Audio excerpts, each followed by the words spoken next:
Niall O'Brien smashed a brilliant 72-ball 100 with 7 sixes as Leicestershire Foxes defeated Hampshire by 6 wickets with 4 balls to spare in a rain-affected Royal London One-Day Cup match at the Ageas Bowl in Southampton.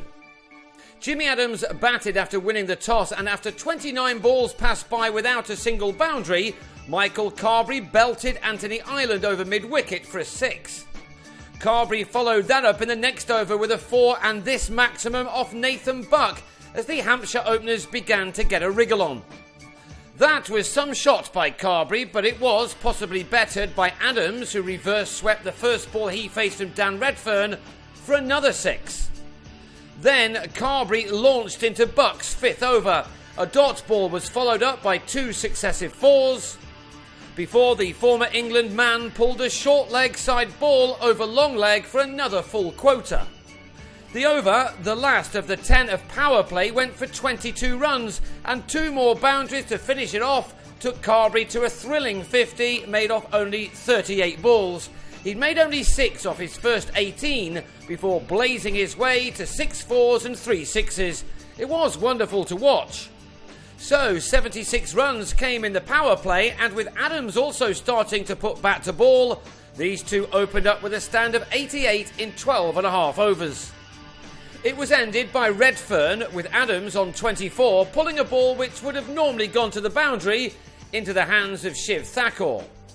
Even better for the Foxes was that Redfern struck again in his next over with the all-important wicket of Carberry, who picked the wrong length and was bowled for a 50-ball 61. Then Jigger Nate came on to bowl the next over, and with his 5th delivery he found some turn to have Adam Wheater caught behind.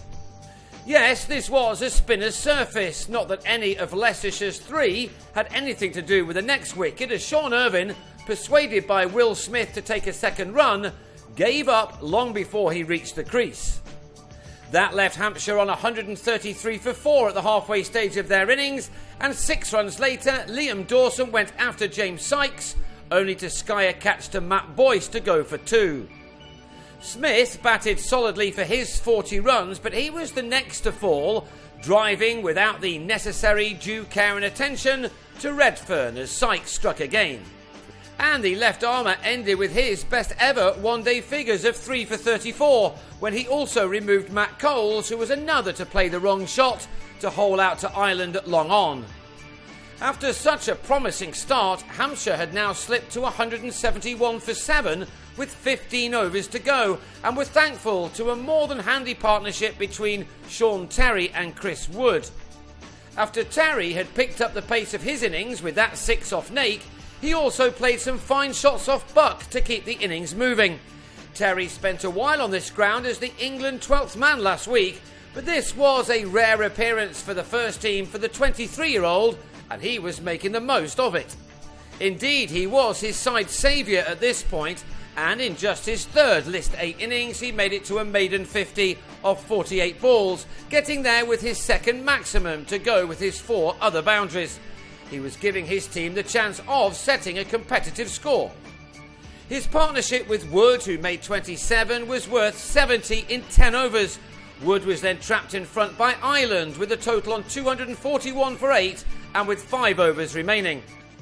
Terry's fine knock was finished on 63 as Ireland struck again with his next delivery, the batsman with a tickle behind.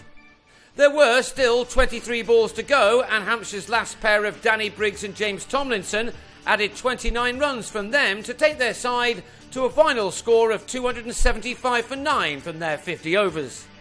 During the break, the rain began to fall, and play didn't get underway again until 8 o'clock, with Leicestershire given 25 overs to chase down 186, and O'Brien was soon off and running.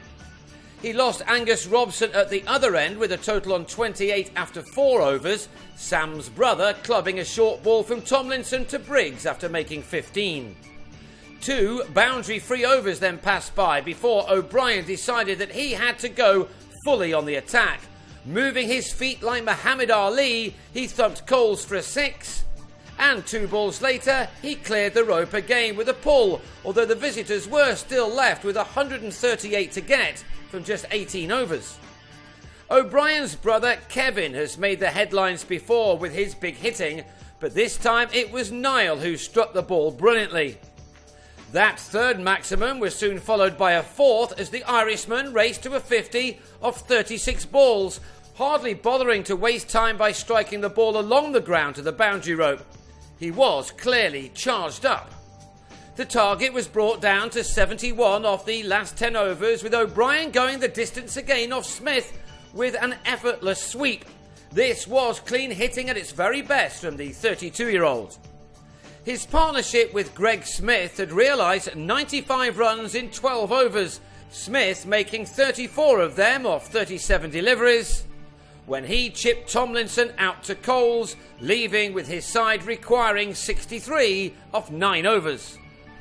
Boyce played a cameo, smashing 7 off 3 before he was bowled by Smith, with 54 now wanted off 47 deliveries.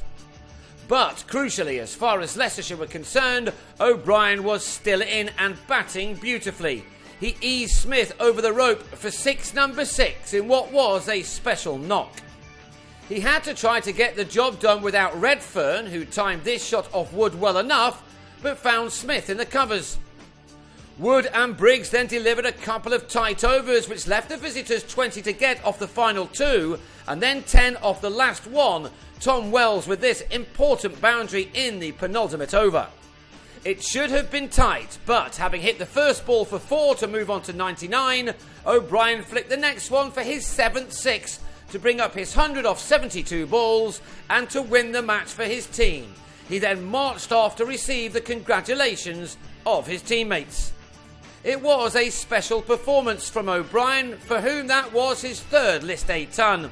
Leicestershire were not helped by the Duckworth-Lewis method in Bristol on the previous day, but took this match by 6 wickets with 4 balls to spare.